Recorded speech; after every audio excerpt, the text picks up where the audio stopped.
Hey y'all, hope you're doing well. Today we're going to talk about the library catalog a little bit more in depth than we have in the past. So let's get started. So here we are back at the library's homepage, bemidjistate.edu, and you can see in the middle of the page here is this Library OneSearch widget. This is basically a way to enter into the catalog by performing a search for a material that the library has. The catalog itself contains the location information for the books and DVDs that are in the library, but it also contains the links to all the digital stuff we have. So those articles, those ebooks, all of those online videos. So to give you a little bit more clarification about these different options you can choose when you search, so I did a books and more search and it got this 255 results. Everything is essentially a combination of the books and more and articles and more search. So let's go to that. I will show you what that looks like.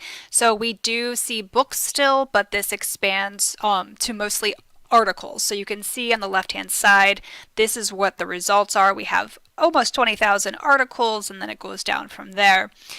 This course reserves is if you have a book on course reserve, and that's something that you'll probably see other semesters, not necessarily this semester, where one of your professors says, go grab a book from the library, I put it on reserve. This is where you can search for those. And then this all MinPals libraries, this is actually something we're going to talk about in a week or two when we talk about requesting materials from other libraries. So this is how you actually read one of those line items that you get in your results. So the first thing on the top here is you see the word book. So this tells you what type of material you're looking at. So it will say book or article or journal or something like that. The next thing is the second line, which is the title. That is clickable, so you can click that to get more information. Then you see here that the authors show up and the date of the publication is below that. And then probably the most important thing is the bottom line, which is the location in the library. This is either a location like this address, or this is going to be, say something like online, and you'll click on that to get to a link. The last thing I want to talk about is the Modify My Results options on the left-hand side of any search result page.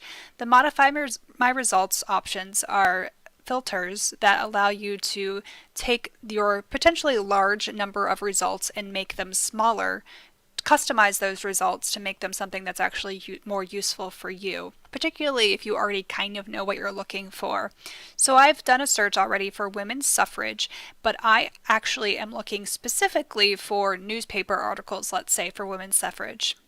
So I am able to click the box here and apply the filter of newspaper articles. My results go from about 20,000 or 40,000 to about 8,000. So I know that I had this large number of different types of articles, and now I'm seeing a lot less.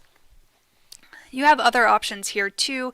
Availability is most useful when you're looking at the books and more search functionality here. And I say that because you're able to say, within the availability, you're able to say, I'm looking for something that you have in the library versus something that you have online. Publication date is another option that is really useful to play around with when you have a professor who is asking for, let's say, an article that was published in the last 5 years.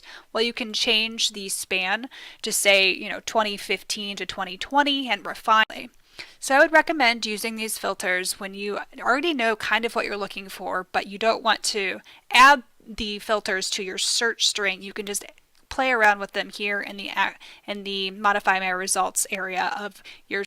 So there you have it. That's the library's catalog. And as always, don't hesitate to contact me with any more questions.